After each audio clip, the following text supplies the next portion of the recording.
Hello America Floats. And you're calling from, sorry, where? Michigan. Michigan, which is a blue state, right? That's what they're saying. Okay, so abortions, should this happen, you'll still be able to get your abortions.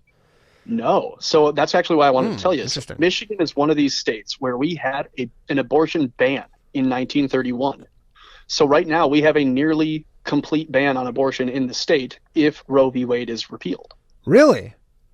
So they have one of the trigger. Today. Yeah, there's a Click on Detroit article where our governor Whitmer has a quote decent shot at challenging Michigan's 1931 abortion ban, says the ex-U.S. Attorney General. So she's pushing hard this past week before this leak even happened to try to ratify and codify through the legislation in Michigan the right to abortion here in the state. Huh, interesting. And so do people go to Canada to get abortions? Is that something that's on the table? Can you do that there? Don't know. Like, can you go to Windsor? I don't honestly know. Thankfully, I don't know anyone who's traveling across state or national lines to do that. I don't know. Frankly. And so what is your position on abortions? Well, I'm pro. I would like to see that people would have the ability as. So did you say pro-life? It's literally like cut out in that exact word. Oh, I'm sorry. Yeah, see, that's the tech on you. Yeah, I'm pro-life for sure. Okay. And there is a religious backing to that, but also just a practical backing to that. And what's the practical backing to it? I don't think that our Constitution allows for anyone to decide that another person's life or another life at all, if it is legally innocent and not, a court order as a guilty, death sentenced person.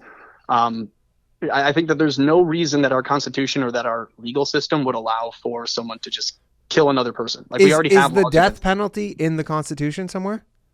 I apologize for my ignorance. I'm Canadian, but no.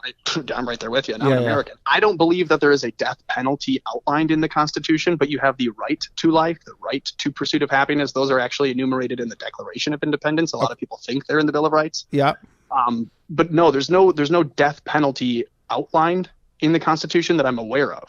Yeah, and the death penalty is a state by state issue, right? That's not obviously the death penalty is legal in America, but the states get to decide. Right, because of the separation of powers from the national and the state level, if it's not already explicitly enumerated in the Constitution, then it goes to the states. So the states should have the right to choose between abortion or not, just like they have the right now to choose between death penalty and not. And you're fine with the states deciding for abortions? You would prefer that there just would be none at all, I guess, is what it sounds like. Yeah, I think the correct and legal way to do it is to have the states determine it, and then to have those states and the people and the activists within those states make valid arguments and have their state vote. Yeah. And are you like point of conception, like the previous caller? Are you like heartbeat? I feel like everybody's different on this. Like, are you like, how strict are you? Are you no plan B? Like, where do you fall on that scale, I guess? I mean, frankly, I think that the life begins at conception, and that's what the Catholics and St. Thomas Aquinas refer to as the quickening. Yep. A sperm by itself won't live. An egg by itself or an ova won't live on its own. But when you combine those two, that is the miracle of life being conceived, and that is what I believe as a religious and as a practical point. Without any intervention, that life will begin to become a full-on life and eventually will live outside and on its own. And I don't think that someone should have the selfish reason to just say, well, that's going to affect my life right now for the next 9 or 10 months or however long. And so I'm just going to do away with it. And I understand the point of, you'd ask the previous caller, what about cases of assault? And I also don't know that you'd ever find a person who is either the product of an assault like that, rape baby. And I don't think you'd ever find a woman who raises a child, either of those two individuals, regretting that they were born or regretting that they raised a child. And I also would, I understand you have the personal story there with your friend, and I'm sorry to hear it. Yeah. But I also know a couple people who have been assaulted, and one of those people became pregnant. And she miscarried at 6 months, but she was determined to carry that baby to term and put it up for adoption. And really? And she was so much more blessed after that. Like, you just watched her life go from, being someone who would, find themselves a victim to now being full of grace, full of hope. And then when this happened, this tragedy in her life, to be at peace with it. Like, I don't see any of these people protesting for abortion rights at peace with themselves. Yeah. Interesting. You don't hear that a lot. I mean, it sounds from it that she's probably a religious person, so she must obviously have that to lean on and kind of inform her in that sense. Because, yeah, you think most people would go the opposite way, but I guess she kind of, I mean, not to be light here, but like she kind of really was like making, turning lemons into lemonade, where she's like, you know what, this is like the worst possible thing, and then I'm going to try and have something good of this, and then it still went bad. But even still, she just, I guess, was determined to not let it be a crazy negative thing in her life.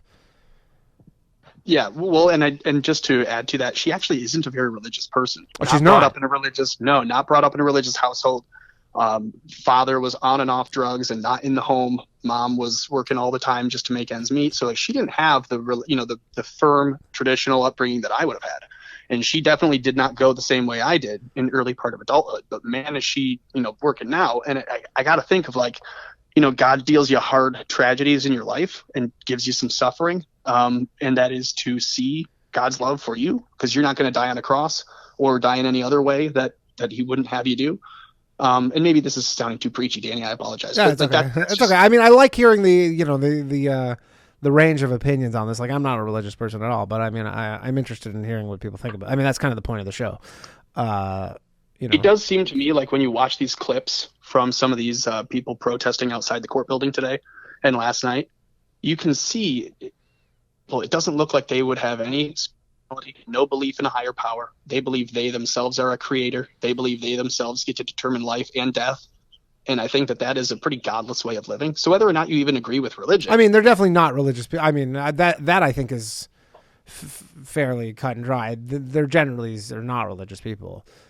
The religious people are the ones who are opposing them. Generally, I mean, it seems like a lot of times the counter protesters are always the religious ones. I don't know if there's a lot of counter protesters. There might be people who don't agree with abortion who are not religious, but they're not going to protest. It's generally the counter protesters are pretty, it seems, always religious. And yeah, and I can agree with you. The people who are protesting who are for abortion, they're not. Yeah, they would not be religious. Yeah, well, I guess I'll leave you with this thought, and I appreciate you taking the call. Yeah, thank you for calling.